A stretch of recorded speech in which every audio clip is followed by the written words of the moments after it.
It's time for some good guys gone bad. Today we're reviewing the 2023 version of Shattered Glass Rodimus. Released as part of an online exclusive set, this evil Voyager class Autobot is a repaint of Studio Series 86 Hot Rod. We've actually looked at this mold before, but man, the changes on this guy make him feel almost completely different.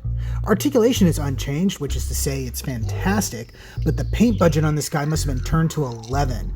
In addition to the large flame deco across his chest, he has large swaths of silver on his legs, and that just looks amazing. But the real star of the show is the slightly remolded head. Just like in the original BotCon 2008 version, Rodimus is featuring an evil goatee, a reference to the evil universe version of Spock seen in the classic Star Trek episode Mirror Mirror. As we saw in the Studio Series version, we have quite a few accessories, starting with a pair of photon lasers molded in black. They're pretty basic, but they get the job done. Next up, we have the welding tool that flips out from his right hand. This is always a fun addition to any version of Rodimus, if you ask me. For his left hand, we have a spinning buzzsaw blade, this time represented in translucent red plastic. This attaches to a flip-out post on his arm. I think I'm going to display him with this, since that attachment had a prominent role in one of the first Shattered Glass storylines. It also just looks really freaking cool, like some sort of laser buzzsaw blade. Moving up, we have a flip-down visor in translucent red plastic, which comes off a little more pink on mine. Still neat though. I like how this makes Rodimus look like he has either aviator shades or some sort of motorcycle helmet on. Goes perfect with that goatee.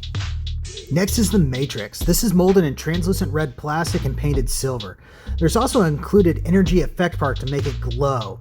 It looks pretty cool, but like I said in the Studio Series version, it feels a little small and kind of weird when held by Rodimus. Sadly, just like in the Studio Series version, there is nowhere to store this on the figure. He can only hold it. And lastly, we have a pair of blast effect parts for his arm lasers. Kinda cool, but not my thing. If you want, you can combine and store many of these on the back, which is kinda handy. Transformation is a process. It's not that it's hard per se, but there is a lot going on. I think my favorite part is how the arms rotate around.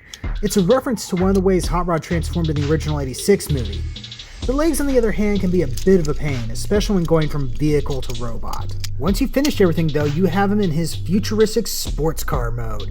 And as I said before in the Studio Series 86 review, this mode looks amazing. I've always loved this alt mode, and it just looks so good in this sleek black and silver design. And those red and purple bits just absolutely pop. The only downside you can maybe say about it is that there's plenty of visible robot mode on the bottom. But I mean, come on, that's nothing compared to everything else he's got going on. If you want, you can attach those blast effect parts on the back, which I will admit looks pretty darn slick. You can also attach the weapons to the roof of the car, which doesn't look as good. But overall, I am so glad to finally bring this lying, backstabbing, turbo-revving young punk into my collection.